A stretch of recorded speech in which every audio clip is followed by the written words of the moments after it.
Hi everybody, welcome along to episode 159 of Percussion Discussion. Please check out all of our social media. You can find us on, we're on Facebook, Instagram, and of course our world famous YouTube channel where you can find all of our conversations past and present. These have the video to accompany them, so you can watch as well as listen. Please subscribe. There's no adverts on there. It's purely so you get notified when any new content is out. So if you could do that, be very grateful. If you'd rather listen on the go, then all of our conversations are available in podcast form. These are free to download from your favorite podcast provider. So if that's your thing, you know what to do. If you could please rate and review us, then that would be amazing. It really helps like-minded drummers find us and hopefully enjoy what we do here at Percussion Discussion. On to today's guest, a magnificent drummer. He's plays for Hall Oates, Daryl Hall, and he is also the drummer on the amazing Daryls House. If you've never seen that, do yourself a favour and check it out. It's basically Daryl Hall's band, playing with some incredible guests from the likes of Cee Lo Green, Joe Walsh, the list goes on and on and on. But as well as all that, he's a very successful session drummer. He's got his own studio where he does remote tracks for people. He's a wonderful guy. And you're going to enjoy this one. So it gives me great pleasure to welcome the wonderfully talented Mr. Brian Dunne. Brian, thanks so much for doing this. It's great to see you again, mate. Great to see you, man. Thanks for doing it. It's and I messed you about a little bit at the weekend. I had a gig come on and we had to swap about. So it's nice that we got it rescheduled so quickly. So how's things with you? All good? All is good, man. All is well. Yeah, that's good. So what have you been up to? Obviously, we're only sort of what are we now? We're kind of early to mid-February. Have you had a busy start to the year so far? I have not a busy February, January and February of gigs, but of recording in Yeah. my studio, and remote drum tracks, and I'm not afraid of winters anymore. Where I live, the months of January, February, March, it's really tough to make money unless you happen to be in a band that's on the road. But when you're home, unless you're doing Broadway, really the only other game in town in terms of substantial money is club dates, meaning weddings. Yeah. Fortunately, when you live in New York, weddings they pay like it's pretty amazing. Mm. It's better than a lot of road gigs. Yeah. So the other problem though is in the winter, people not getting married. So unless you're very lucky, the whole wedding scene is very dry in the first 3 to even 4 months of the year. Yeah. So in the old days, I used to have to really hustle and hit the bars and, doing a lot of gigs that I wouldn't. I mean, usually they're the fun gigs, but they're the gigs that wear you out and it's a lot less money. But I used to always just get myself ready for that. It was the necessary evil to do it. And even though I've been lucky enough to have I'm in a band. I've been in a band now for a bunch of years where I don't have to go out and play in the bar for $100, but I still always will because one, I always want to play, and two, you never know when a good thing is just going to stop. So people need to see you. And I've always grinded and I'm always gonna, no matter what gig I have. So, but now it's studio and home, a long answer to a short question. With my studio that I'm sitting in right now and recording for people, it's the best of both worlds. Now I don't have to worry about the lack of weddings and not making money in the winter because I'm straight. This is like amazing for me. And is this the studio? Is that part of your house as well? So you don't even have to. Do you have to walk there, or just in the I'm in house? my basement. Oh, Yeah. yeah. It doesn't get any better than that, does it? And I Yeah. guess it takes any time constraints out of it. If you're recording, I guess people send you stems, and you do it, send it back, and you do Yep. it till you're happy with it. So you've not got somebody on your shoulder sort of tapping their watch. Yep. Yeah. Yep. There's a weird thing there though with I know now a lot of people do these remote session things, and some players, their attitude is they get a track, they'll talk to the person that's sent it to them. You talk as much as you can to find out what they want, But at the end of the day, there a lot of their attitude. Sometimes their attitude is, okay, I'm going to give you two passes. I'm not gonna. There's not going to be back and forth. I'm just going to play this thing twice, and I'm going to play one a little different than the other, and you're just going to live with what I send you, and we're done. Wow. And there are guys that do that, and I wish I had some of that in me, but I don't because I'm exactly the opposite. I'm going to spend a lot of time and there's a considerable amount of back and forth. I mean, at a certain point, you have to protect yourself and not so that it's worth it still. Yeah. But yeah, I'm gonna, anything that I put out there that I played on, I want it to be good. So I wind up I'm probably the other end of that spectrum where I probably spend more time than that's needed, and I probably trash some takes that some clients would probably be okay with, but they're like these minuscule little things that guys like us hear and bother us. And I'm probably trashing a lot of good takes, but it's just how I'm made. So yeah, so there's two different ways to go about it. And I have a feeling that there's a middle ground there that I'm a little too far this way, and the other guy's a little far too far this way. So, but is that not a good thing though, that you're being critical about what you're doing? And as you said, it's your name that's going to go on the recording as well, whether you like it or not. Your name will be on there, yeah, and somebody might go, "Who's this?" Oh, it's Brian Dunne on kit here, and you want it to represent your name in a good light, sure, don't you? At the end of the day, because yeah, let's be honest, you've done some incredibly and still do some prestigious gigs. You want to be on that level with it, don't you? You've got to be. yep, yep, That's when the phone stops ringing when it's not, yes, for the sake of an extra few hours or whatever. I don't know how, whatever it is. But yeah, yeah, for sure, yeah. is it something you enjoy doing? Do you That, kind of get a kick that's out of it? that's the thing, man. I can sit here all day. I once I know I have a track, I feel great sitting down here and taking a microscope out, and whether it's even if it doesn't need editing, I sometimes will just practice my editing skills. Like I'm a nerd with the computer and with the audio gear down here and the microphones, and like I love this whole thing so much. So that's part of the reason too that I enjoy it so much. It's not work. It's literally not work.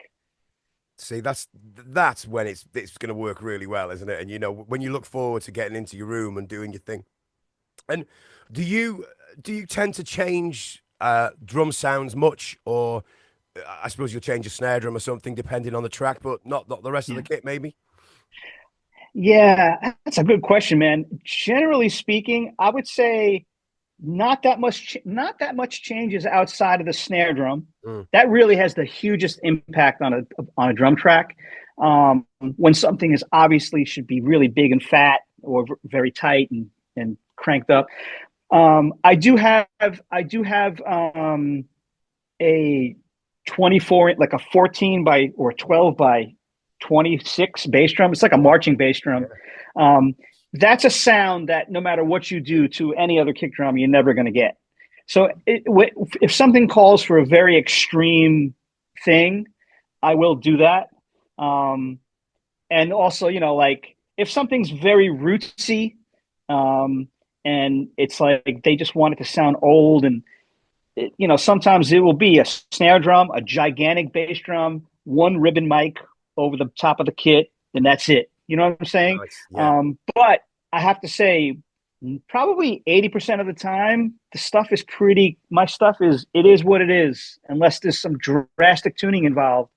I generally use a lot of the same stuff. I think it has to do with also when you start playing it, whatever gig you're on kind of begets the next gig you're on oftentimes. So if you're doing a lot of R&B, if I'm recording a lot of R&B tracks, which I do, I record a lot of I guess what they call, I don't know what it's called, I guess smooth jazz. Yeah, yeah. They're basically R&B tracks without a vocalist. It's like a sax player is the singer now. It's not really jazz. It's really more, I view it more as it's R&B. That's what it's become anyway. So I do a lot of that, and that's a pretty specific thing. Like there's a lot of microphones. The drums are very tight, funky, not tight tuned up, but like they're tight sounding, punchy. Um, so if you do a couple of recordings like that and people like it, then it makes sense that some other people are going to hear it and they're going to call you for the same thing. Mm. So yeah. So I mean, for the most part, it comes down. I am using a lot of the same drums, tuned a lot of the times the same way. Sure, sure. Well, not, hey, if it works, it works. It's simple, isn't it?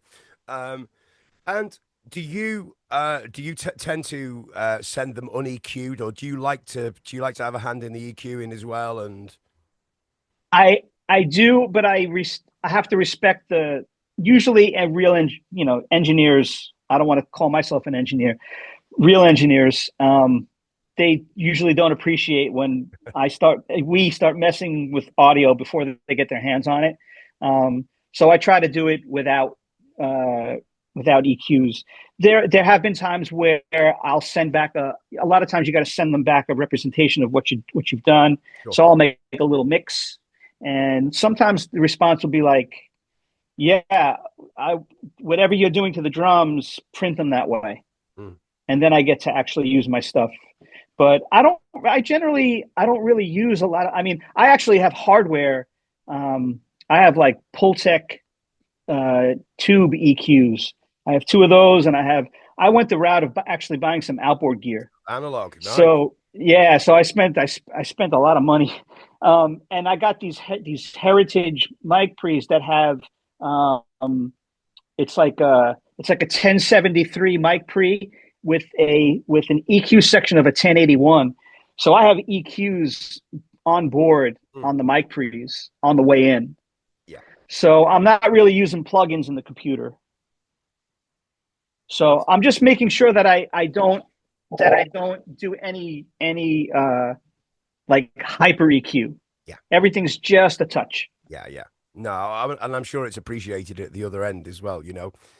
because it can make a lot of work for somebody if they don't like what you've done and you've got to strip it all out again. And yeah, oh, Yeah. that's cool. But isn't it a great facility to have? And I think I've said this to I don't know, to probably 30 or 40 people I've spoken to, how lucky we are in this day and age to be able to do this. Can you imagine even, I don't know, 20 years ago, it would have been, you'd have laughed. 30 years ago, what, you're going to send tracks down a, nah. And now here it is, it's like Star Trek. Yeah, it's insane. Crazy, crazy. But hey, I'm glad it's here, and it's I say it makes life easier for everyone, and it makes another thing. It makes musicians accessible to regular people who perhaps weren't in the past. You'd have to pay, I don't know, plane fares, hotels, studio time. All of a sudden, it's more affordable and more accessible, isn't it? Yep. You know? Yep. And now you're paying a drummer who's doing the job of the facility, the engineer, and the player. Yeah. That's one. It's now one person. Yeah. Yeah. And it kind of almost makes the dream possible. I can have anyone I want on this record, as long as they've got the time and the space. Then Yep. it's a wonderful thing. So I was looking at your social media recently, and you've been on tour with Daryl, and you had who were you having on support? It was a good British fella on. Was it Howard Jones? Howard Jones. How was that? It was awesome, man. He was so cool. Yeah. And it was so great playing his music. Well, I was going to ask about that. So I'm assuming then, because it looks like I think you've got Glenn Tilbrook on board with you in the UK. Yeah. So does the special guest use the same band, your band basically, Daryl's band? Yeah. Everyone we go on the road with, we're the band for them. That is cool. It's Yeah. It's a long night for you guys, isn't it? Yeah. But I prefer it, man. If I'm out, I'd rather be playing for sure. Yeah. Yeah. So is it a logistical and a cost thing, or is it just I don't know. I would be lying if I said that wasn't part of it, but I think an equal part, or maybe even more, is Daryl. I think part of his idea of going out and doing solo shows, in addition to it being about him, Yeah. he's also wants to utilize the idea of Live from Daryl's House, Yeah. the essence of what that show is, and it is about artists coming in and using his band. Yeah. And so I think they even bill it that way. And I don't know what it says on the posters. But it seems to be like they use the word the Live from Daryl's House band sometimes is even mentioned. Yeah. As if it's a thing, you know what I mean? The truth is, obviously, when we went out with Howard, we did a rehearsal for his music, which we don't do on the TV show. There's no rehearsals. So, I mean, that's part of the beauty of the TV show, is that because there's no rehearsal, it's super spontaneous. I mean, everybody does their own homework individually, so we know the version of the music that we were sent. It's not necessarily the version of what we're going to play. Oh, sure. But we all have an idea of how the song goes, so it's not like we're blind. But it does create an extra bit of tension that I don't appreciate, by the way.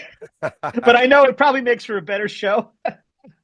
But when we're on the road, it's obviously I don't even know what we're playing with Glenn yet, but I'm sure we're going to play some of the tunes we played on when he performed with us on the show. Yeah. And we're obviously going to have to learn more because we're going to do a whole set with him, but it won't be exactly like Live from Daryl's House. But yeah, the idea of that, and I also think that logistically, the concert, like Daryl, when a band opens for us, we have to start late. Yes. Because they have to strike a whole stage, right? Now there's none of those things happen. It's the same gear, it's set up the same way, and it's like a win for everybody. I mean, the only drag, I guess, is for the artist. Like, Glenn and Howard, for instance, he loved us, but the reality is, we all understand if I'm an artist, I want to use my own band. I'm sure that's part of it. So we just do the best we can.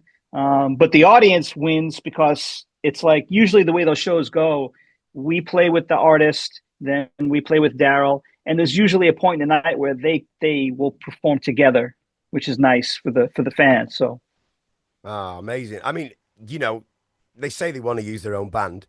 Bands don't come much better than that band, though, do they? What more could you want, really? Let's be honest.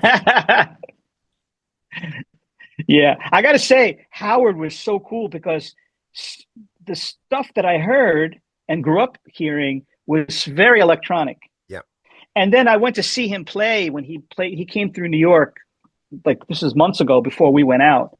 And the curtain opens up and I'm like looking and I see the bass player and a guitar player and I see a DJ and I see Howard and I don't see a drummer. I'm like, whoa. So like, there's no drummer. And now I was wondering like, okay, what's going to happen when we play now? Like how close are we going to have to be to the programmed parts? How much production is really going to come into play here? And he was as cool as it gets. He's like, it was refreshing. I mean, that's what he conveyed to us anyway, that he was refreshed to play this stuff with just a bunch of humans. Yeah. And he wasn't like this with the second 16th note hi-hat that I programmed. There was none of that. It was like, we just played, we interpreted it as best we could. And if it felt good to him, let's go with that. He was so cool. He was so cool. No having to throw triggers on your drums or anything like that to Nope. replicate sounds. Nothing, no triggers, and the guys in the band, we have another key, because he plays keys. He's a great piano player. And our keyboard player, he grabbed a lot of the parts that would have been sequenced or programmed. So there was just enough honoring the recorded material, but it definitely moved because we're human, I'm sure every time we hit a chorus, I rushed a little bit. I'm sure every time we hit the verse and I have to come down a little bit in volume, I started dragging, but that's what we do. that's live music, isn't it, Brian? At the end of the day, that's that's the way it is. That breathing, isn't it? It's like breathing, really. Yeah. But yeah. Well, and I say, I'm sure Glenn will be a really easy one to settle in with because he's you know, he's not the electronic type at all, is he, as well? And he's used to having a great live band, which he'll have with you guys. So yeah, that should Yeah. be cool. Yeah. So how long do you set aside to rehearse? Is it like a day or something similar? Yeah, I think we don't know yet, but usually something like this. I mean, I think with Howard, we did we did one full afternoon, and then we did like a half a day Yeah, with him and with Daryl. And we'll probably do the same thing with Glenn. yeah, yeah. And the day that we do that, when it's the two of them, if it even turns out to be that, it's more logistics to find out what song they're going to sing together. Yeah. I'm assuming they're going to sing a song together. We usually, that's how it usually turns out. So, Of course. yeah, it's a lot of material and a very very little bit of rehearsing. Yeah. But it you know, it does make for a long night for the band though, doesn't it? You know, you're kind of on it for, well, I'm guessing for the best part of 3 hours, something like that. Yeah, yeah, Long time to yeah, concentrate, isn't it? yeah. It is, and with Daryl too. Like we're gonna be playing. Well, there's a certain amount of tunes that we'll play that are Hall and Oates tunes. Yeah. Um, but then we're primarily going to be playing tunes from Daryl's solo stuff. Yeah. So, and we don't know what he's going to choose. Like he's written so many songs. So, just whatever songs we played with on this last tour doesn't necessarily mean we're going to play them on this one coming up. So there's that unknown as well. So how much of a heads up do you get on that? Do you get like plenty of notice or some notice or just? Yeah, no, we'll get noticed. I'll know for sure the songs. Like if we're gonna play, I don't know, 14 songs, they'll be like, I'll get an email and say, we're gonna definitely learn these 16 songs, of which we're gonna do probably 14 of them. Yeah. You know, something like that. And it will be a couple of weeks before the rehearsal, which is plenty. It's plenty of time because a lot of the stuff, like I said, they're going to be tunes there we've already played, and Daryl's not into rehearsing. And even when I first joined the Hall and Oates, my first gig, I didn't even get there was no rehearsal the first time I did that gig. No. I just came in. I didn't even get, as a matter of fact, I didn't even get a sound check. It was a line check. We played in Virginia Beach on the water. And it was like, first time on the stage, there's your little drum machine to things. There were tunes I didn't even know who's counting off, me or Daryl. Oh I my was like crapping myself. How do you don't know who's counting them off? What do you do? Do you just watch and look for Yeah, at the time, the musical director, he gave me an idea of most of the tunes that Daryl would start. And luckily in that band, he does start a lot of songs. Yeah. But this is prior, like if you don't even get to like ever do the gig, you're just literally coming in cold. You don't know how anybody operates. So there's so many little things now over the years that I know if he says a certain thing, I know he's coming to the end of an idea. I need to start clicking my sticks to give him tempo so that he can count it off. Yeah. All those little things you start to work out over time. There was zero of that. So it just makes for a super stressful situation. Oh, I mean, but yeah, man, you sink or swim. I like life on the edge, but there's certain things, if I'm playing with a band for the first time, I want to know exactly who counts this off. Who do you know? And at the end, it sounds silly, but you know, at the end of the big rock and roll ending, do I watch the singer? Is this my thing? Or Yeah. what? Is that the same? Yeah, man. Because you're like, yeah, those moments are so stressful. Yeah. You're like, where am I looking at? You know, it's like, yeah. I gotta say, man, he's like, woo, he really lives on the edge. We played on the grand finale of The Voice, the TV show The Voice. Yeah. And we flew out to California to do that. And we didn't even know what song we were going to play. Like we were obviously going to play one of the big ones, but like there was no, and we hadn't seen each other, I think in like 3 months. We were on a break, and it was just like, just show up and it was the percussionist Porter. It was the first time he had ever played with the band, and it was like, oh, you're gonna play on a TV show with like 80 million people watching. And we didn't even work out. We didn't really even work out. Like, it's television. It's like you have exactly 2 minutes and 47 seconds. Like, who knows how much time, right? There was nothing of it. Was just like, yeah, we're gonna play. You make my dreams come true, and oh yeah, we got three and a half minutes. I guess we'll take out one of the choruses. Like, it was just like last second. Oh, and everything verbally. Yeah, we'll just do this. We'll do this. All right, let's go out. Let's go out on TV and do it. Literally, no stress, just whatever. It's crazy. If they cut us off, they cut us off. Oh, that's amazing. Just going back ever so slightly, you said about your first gig. How did the gig come about, Brian? Basically, the drummer who was with the band for many years, he was going through some back issues. Mm-hmm. And I wound up, for that first gig I'm talking about, I was subbing. So it wasn't like my first gig as the drummer, but I was just a sub at the time. He needed a sub, and it was kind of like, I was very, very lucky in that all around the same time, I subbed for Sean Pelton, who was the Live from Daryls House drummer, on an episode. And so I was fresh in Daryl's mind. Daryl kind of knew me a very little bit from the tours, I did with the Average White Band opening for Hall Oates. So we did a pretty big tour one year. So he was aware of me, kinda. Maybe not.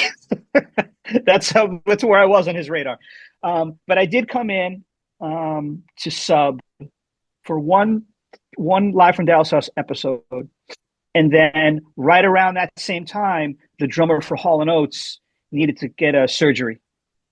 And when he went to John and Daryl to talk about getting a sub, Daryl, I'm pretty, if I remember correctly, he told me, Daryl said, oh, why don't you call that guy, that Brian guy? I don't think he even knew my name. I think he was like, describe me, call the guy with the hat on backwards or something. And Mike, the original drummer, said, I already called him and he's available. And they were like, great. So I subbed. So that was my foot in the door, was that I subbed for Live from Daryls House, and then I subbed for Hall & Oates. And from those two things, I became the sub for both. Yeah. And then over time, it just turned into them offering me both gigs. Yeah. Doesn't that show you the importance, though, when you get a sub gig of doing a good job? You just don't know where it's going to go. Yeah. You know? Yeah.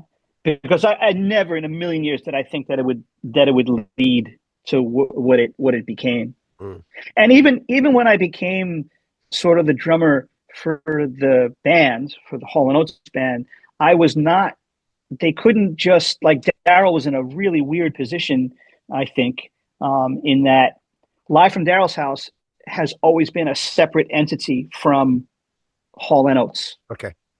And even though the whole band is the same, the drummer was never the same. Sean Pelton was always the drummer for Live from Daryls House and never the drummer for Hall & Oates, right? So when I became the drummer for Hall & Oates, I'm sure Daryl was he's in a weird position now. Like, does he tell Sean, like, oh, well, now the drummer for Hall & Oates is Brian, so now you're out. And, that has nothing to do with him. So they I think in a very cool way, I think they let us share the gig. Yeah. So for a season, for about a year, we half the gig. And then Daryl would look at who's on the roster. And he'd say, okay, I want Sean to do these 4 and I want Brian to do these 4, like that.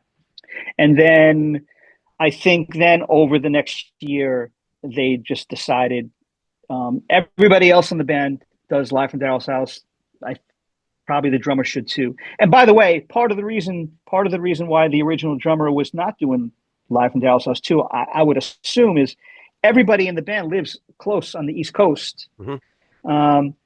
and the drummer at the time was living like in Portland, Oregon, I think. Oh, right. So he'd have to fly in every time to do one of Opposite these end. shows. It Mm, was like financially super difficult. sure. So yeah, there was a lot of things at play. But at the end of the day, yeah, you're right. I mean, you come in prepared. I don't know that I wasn't prepared. I didn't think any of this stuff would happen. I'm just going to go in. If someone hires me to sub, I'm going to do the best job I can do, period. And not just for me. I'm going to do it for the guy who called me, right? I mean, you're representing them. Yeah. So I hope someone does that for me. If I call someone a sub for me, it's like, I'm getting you a gig. You better But bring it, because then I'm going to look yeah. like an idiot. Yeah. Yeah. Yeah. I always think that it does come off worse from the person that booked you rather than the person, because they'd be like, well, what they doing? You know, they always say never book a better sub than yourself, but that's not true, is it? You book the best you can get. You know, if Vinny's available, 100%. you stick Vinny Yeah. in, don't you? That's it. If I have the opportunity, I'm going to get the best person possible. Yeah. Yeah. Yeah. That's cool. I mean, well, we better talk a little bit about Live from Daryl's House, because I don't think there's a musician on the planet that doesn't know what it is. And it's just a source of. It's not on for long. I don't know how long are the episodes. 10. They're not very long episodes, are they? They usually play 40 minutes. Yeah, and it's just a breath of fresh air. I mean, you can just keep. And the great thing with YouTube now, you put one in and it suggests others, and it's just. Yeah. One of my favorites was Joe Walsh. I just thought absolutely amazing. Was it equally fun for you? 100%. I tell you what, man, I'm not, not that I'm not a Joe Walsh fan. And actually now, of course I'm a Joe Walsh fan.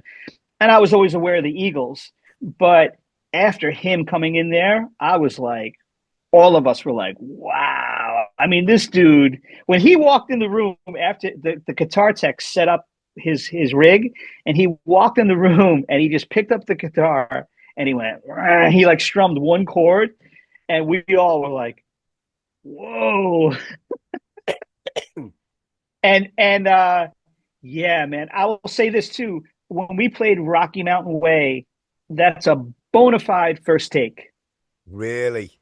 Yeah, and he loved the fact that we moved really fast. Like usually what's heard, in addition to not rehearsing, usually what people see is the second time we play the song. Yep. We luck out and get a first, but that's rare.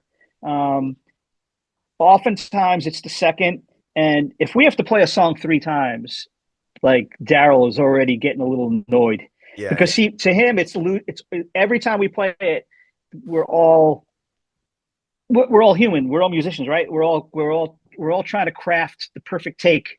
And every time you get a new chance, a new crack at it, you start to remember all the things you thought you did good the last take, and you try to incorporate that into the new one. And before you know it, it's like it's losing its luster. So yeah, I would say 80% of what people see and hear is the second time we've played a song. And that was man, Joe Walsh was killing. Well, he seemed to have and it was really nice to see total and utter respect for you guys as well. You know, yeah, it was not, yeah. you know, it's not who am I? This is a team thing, and just the way he talked it through so vaguely. And Daryl's kind of like, yeah, well, I'll sing this bit. Okay, fine, let's do it. And I just sat there and I was like, oh my God, look at that. That's one take, first take. It's crazy. That one song, yeah. That was an awesome day, man. Playing and some of those tunes, it's like, you know, I'm not old enough to have grown up with, like, I guess some of those tunes we played. What is it called? Life is Good. Life is good. Life's been good. Life's been good. Life's been good.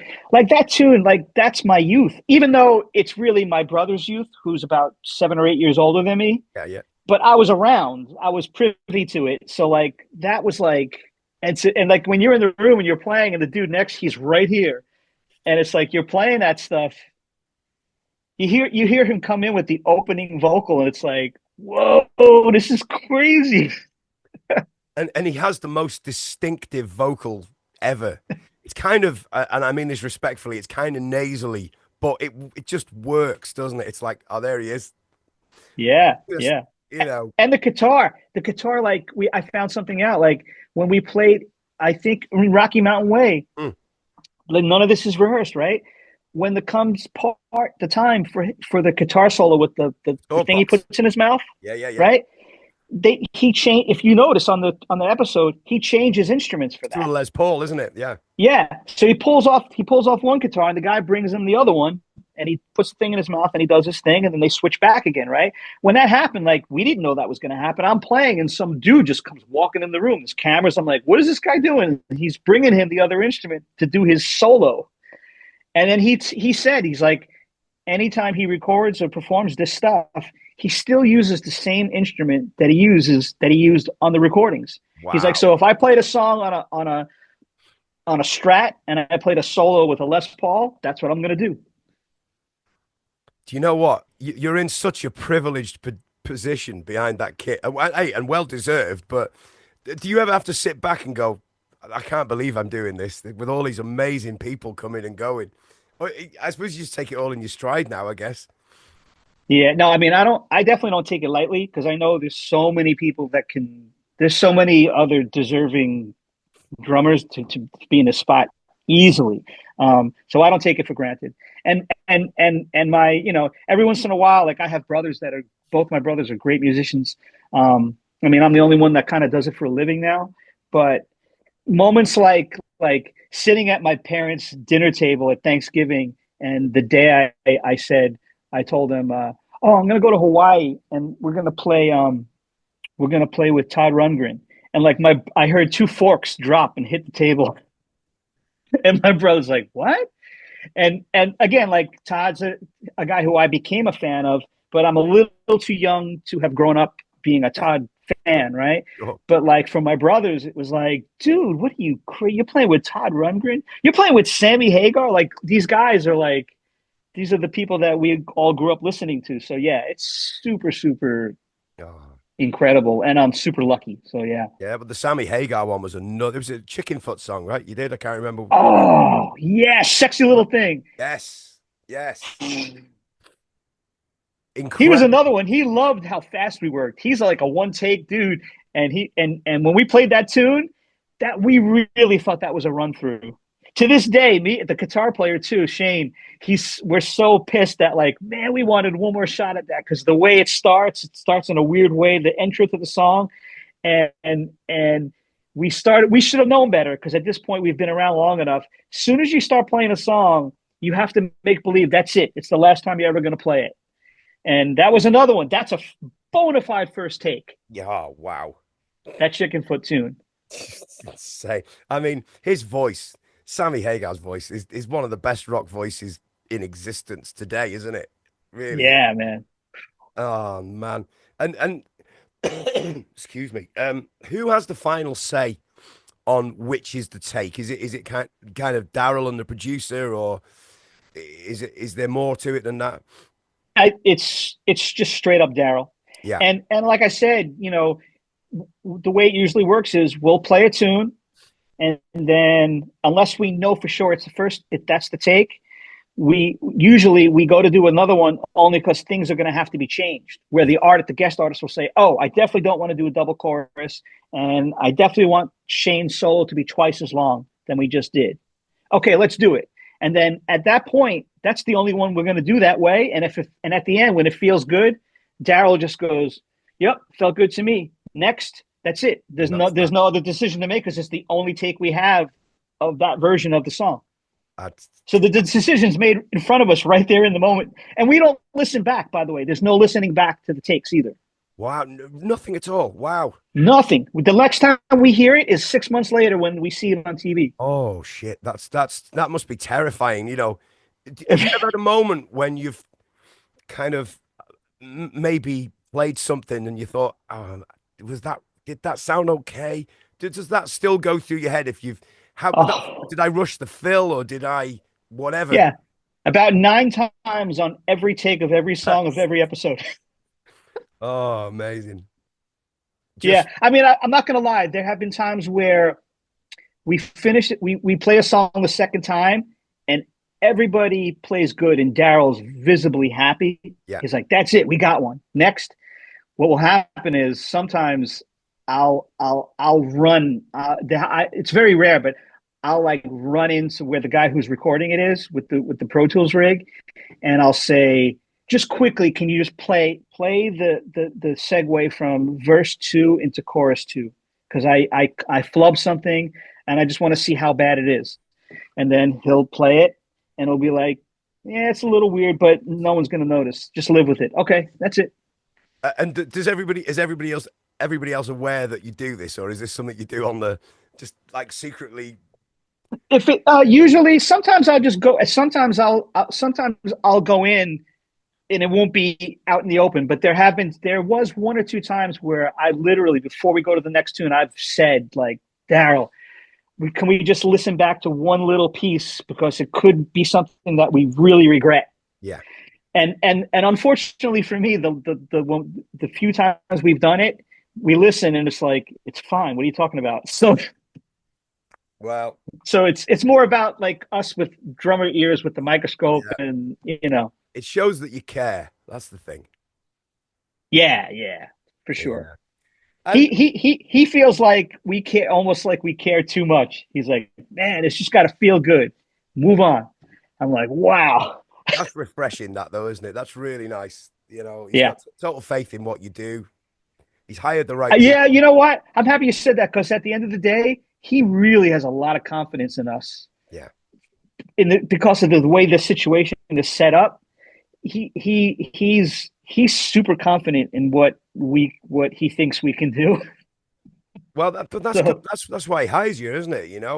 And let's be honest, it's been this band for quite a long time now as well. So yeah, it's a well-oiled machine. That you just turn up, everyone does the jobs, goes home, everyone's happy. Great. It's the ultimate, really. Yeah, I think. Anyway, before we go, Brian, just tell us a little bit about your kind of sort of first step into drums and music and what have you. So what, young Brian, if you like. I mean, for me, I was lucky, man. I had 2 brothers who played. So music, there was rehearsals going on in my parents' basement from as long as I can remember. It was during those days, high school kids still got together and had bands. Like, these things don't seem to happen much anymore. So yeah, there was always band rehearsals going on. And I had a brother, both brothers, they were into music. Like, they were really into music. So whoever they latched onto for a moment, they really got in there deeply. So when my brothers discovered who Steve Gadd was, it was like, okay, let's find out every person that this guy plays with. And what that did, it gave me, because of my brother's love for like a player like Steve Gadd, it made it so that I found out who Chick Corea was. Yeah. And I found out who Paul Simon was. And I already knew who Paul Simon was, but I found out who Al Di Meola was, or I found out who Al Jarreau was, like all these records that this guy happened to play on. So it opened up, music was just like, all of a sudden, all these genres were being played in the house, And the other thing I'll say is, my brothers and my sisters, they were into rock and roll first, and R&B. That was the music that was being played in my house. So, when I was very young, it was common for me to walk in a room and my sister would be listening to Earth, Wind and Fire. And, and I was like 9 and Earth, Wind and Fire was being played in my house. That's an amazing thing. You know what I mean? Yeah. And my brother listening to Chaka Khan, like the Live at the Savoy record with J.R. Robinson, right? Yeah. Right. And having, and just like taking that record and dropping the needle and like learning Tell Me Something Good, like the live version of that. You know what I mean? Like that's just a stroke of luck for me to grow up in that house. You know what I mean? But then in terms of playing though, my brothers are great players. So they, whatever they were listening to, I listened to. Whatever he was learning from his teacher, he just was giving it to me. And Yeah, and then as soon as he could start, he was doing weddings, and by the time I was 14, my father was dropping me off at wedding gigs. So where a lot of my friends, by the time I was 16, 17, when my friends were like getting like little side jobs, I was going to do a wedding on a Saturday night and making, what they were making in a week. Yeah. You Crazy. know what I mean? Yeah. And I was learning on the job, even before going to college. I was learning how not to count on anybody around me to keep time. I am the man. I am driving this bus. And I learned that at a very young age. And if I do that with enough confidence, then it's going to make everybody's job around me easier to play music. And then we're all going to sound better for it. And so these are lessons that you get. It's hard to get without experience. And because my brother had the guts to say, I can't do it, but you should call my little brother. He can do it. Like that kind of stuff was, again, I'm lucky. Do you know, growing up with a drum kit in the house is just, gold dust, isn't it? Because the problem every kid has trying to persuade parents to get a set of drums. It's, please, oh yeah, but we got neighbors, all the excuses under the sun. We've all been there. Well, most of us have been there. The fact that it's already there and you have a basement to play it in, that's just, job's done at that point.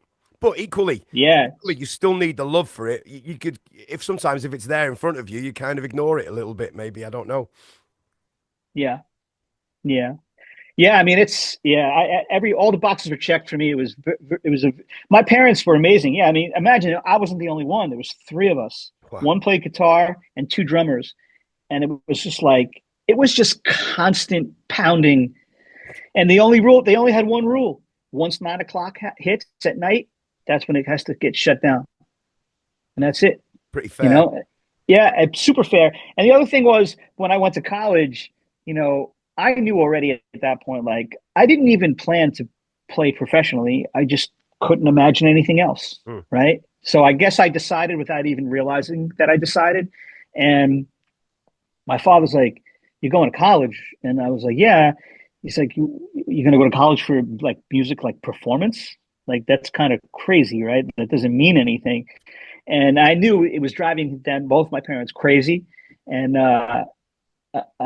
sort of to acquiesce to what they really wanted out of safety, I went to school for music ed. So I got an education degree to teach music in public school, sure. Knowing I was never going to use it. So it was a little bit of a pain in the neck, but it made my life in their house much easier too. Because like, I grew up in a house where once you graduate high school, you're paying rent, one, and you're either working full time or you're going to school full time, and there's no gray area. And because I did what I did, my father was like, he saw me. By the time I was like, I don't know, there were summers when I was like 19 or 20 where it would be like, get up in the morning. I played literally all day until I ate dinner, and then I played until 9 o'clock. And then I drove to Manhattan, and I was like trying to be part of the scene. And that was every day, like hours upon hours. And my father was totally cool with it. He's like, "Hey," he's like, "you got your ed degree. If getting up and practicing for 8 hours a day, if that's your job, then you should go. Good for you." So it made, and ironically, I only lived in my parents' house for 1 year after I graduated college, and I moved to Brooklyn. Oh. But I had the sweetest deal. If I would have just stayed there longer, I could have saved more money. Oh, lovely. But yeah. Oh, do you know what? And the rest is history. I mean, you've paid your dues, haven't you? You really have. You've done it the right way, and it's paid off big time. Let's be honest. It's amazing to see. It really is. Yeah, it's definitely worked out. I mean, I'm definitely lucky. I know a lot of people that really, we all, as you know, there's so many people that are so great, and so many young players are like, wow, it's insane at this point what they're doing. Not always. How do I say this? It's amazing physically what people can do on our instrument. Sure. Our instrument still is changing at a fast rate. it's amazing to me. I don't know that it's always been for the better. But what people can do is really amazing. So it's like, wow. It is. Wow. It is. I mean, you watch they just break the limits every day, but thankfully, it's not all about that. You've got to be able to hold down a groove and not do that for most of the time. And are you going to turn up on time? Are you going to be nice? Are you going to be sober? All important stuff, isn't it? Yeah. Yeah. And then Um, the other thing I'll say too that I have to give to my brother is he had me like reading music mhm. super young. Um, Not that I use it that often, but there have definitely been situations where I was hired specifically because of my ability to read. Yeah. Oh, Um, it's a great because point. sometimes there is no time to rehearse, Mhm. even a little bit, and time is money, and you get hired to you just got to bang stuff out, especially if you do any sort of jingle work or the limited amount of film scores that I've done. Um, you just simply have to read. And the ironic thing is, the reading is usually not that hard. No, And if anybody who's a great musician who can't read heard what winds up going down and is a take, they're like, I can do that. And it's like, yeah, of course you could, but you don't get the opportunity to even try if you don't know how to read. exactly. Right. All So, my gigs are reading gigs. I don't do non-reading gigs because I'm just lazy, essentially. Is it written out? Yeah, I'll do the gig then. I spent my whole life reading, and you're right. You don't see stuff isn't that complicated. You're not going to get the black page. I wouldn't take that gig yeah, personally, but yeah, I can remember the snare drum repertoire I was reading in sixth grade yeah, was the stuff I was reading in college. It's advanced stuff, but like when you get into rhythms like that, when you look at a chart for a pop tune, it's like nothing. It's nothing. you're kidding, right? It's like it really comes down to, can you feel what a 4 or an 8 bar phrase is? Can you feel like, it's like, come on, it's usually not that hard. So yeah, I'm just happy.